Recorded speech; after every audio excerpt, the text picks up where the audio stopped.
টি-20 বিশ্বকাপের পর আর ভারতের কোচ থাকতে রাজি নন রাহুল দ্রাবিড়। ইতিমধ্যেই তিনি এই ব্যাপারটা পরিষ্কার করে দিয়েছেন বিসিসিআইকে। সুতরাং আর কোনো উপায় নেই, বাধ্য হয়ে নতুন কোচ দেখতে হচ্ছে বিসিসিআইকে। এবং ভেতরের খবর, বোর্ড এবং তার টপমোস্ট কর্তারা ইন্ডিয়ান কোচ অর্থাৎ দেশি কোচ চাইছেন। বিদেশি কোচ ভালো হলে তারা নেবেন না এমন নয়, কিন্তু তাদের প্রাথমিক লক্ষ্য ইন্ডিয়ান কোচ।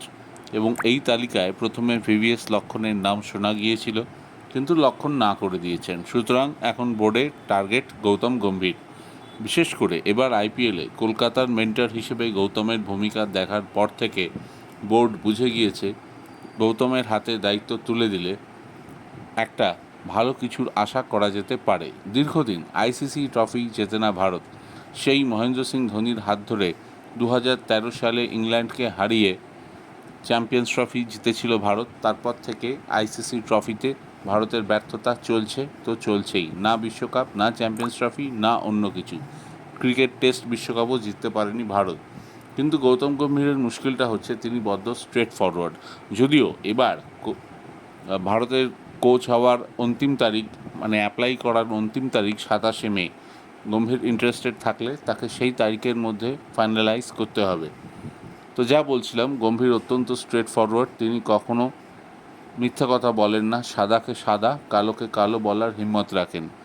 এমন অনেক কথা বলেন যেগুলো হয়তো বোর্ডের স্বার্থে যেতে পারে, আবার এমন কথা বলেন যেগুলো বোর্ডের বিপক্ষেও যেতে পারে। তিনি ব্যক্তিগত স্বার্থ বিশ্বাস করেন না, তিনি টিম গেমে বিশ্বাস করেন। বিরাট কোহলি বা মহেন্দ্র সিং ধোনির বিরুদ্ধেও তিনি কথা বলতে ভয় পাননি। আবার যখন তারা ভালো করেছেন সেটাও বলেছেন মুক্ত কণ্ঠে। এমনটাই হচ্ছেন গৌতম গম্ভীর। আর তিনি বিশ্বাস করেন যতক্ষণ না ভারত টিম হয়ে উঠতে পারছে, টিম গেম খেলতে পারছে, আন্তর্জাতিক মঞ্চে বিশেষ করে আইসিসি ট্রফি জিততে পারবে না। তাই গৌতম গম্ভীর ভারতের কোচ হওয়ার দায়িত্ব নেবেন কিনা তার উত্তর দেবে সময়। তবে এই মুহূর্তে তার একমাত্র অ্যাসাইনমেন্ট কেকেআর নকআউটে উঠে গেছে শীর্ষস্থানে থেকে। পরবর্তী তাদের খেলা রয়েছে রাজস্থানের বিরুদ্ধে, সেই ম্যাচ জেতা এবং তারপর চ্যাম্পিয়ন হয়ে ফিরে আসা। দীর্ঘ 10 বছর পর কেকেআরের সামনে সুযোগ রয়েছে আইপিএল চ্যাম্পিয়ন হওয়ার। এর আগে দুবার 2012 এবং 2014 এই গৌতম গম্ভীরের ক্যাপ্টেন্সিতেই জিতেছিল কেকেআর। আবার গৌতমকে নিয়ে এসে সেই কাজ করে দেখিয়েছেন শাহরুখ খান। গৌতমের হাতে কোনো জাদুমন্ত্র নেই, কিন্তু তার মোটিভেশন, তার কথা বলার ধরন, তার স্ট্যামিনা দলকে একটা অন্য লেভেলে নিয়ে যায়। তো ভারতীয় ক্রিকেট বোর্ড কর্তারা সেটা বুঝতে পেরেছেন এবং তারা মনে প্রাণে চাইছেন ভারতের দায়িত্ব নিক গৌতম গম্ভীর।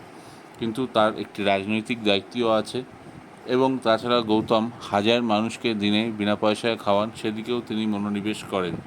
তবে তিনি চিরকালের লড়াকু চরিত্র, সেটা ভারতীয় দর্শকরা জানেন। মাঠের মধ্যেই হোক, মাঠের বাইরে হোক, কখনোই মিথ্যা কথা বলা পছন্দ করে না। পাকিস্তানের ক্রিকেটারদের বিরুদ্ধে তার লড়াই আজও মানুষ মনে রেখেছে। এখন দেখার শাহরুখ খান গৌতম গম্ভীরকে দেশের জন্য রিলিজ দেন কিনা। সেটা কেমন হবে একমাত্র আপনারাই বলবেন। কমেন্টস করুন আমাকে।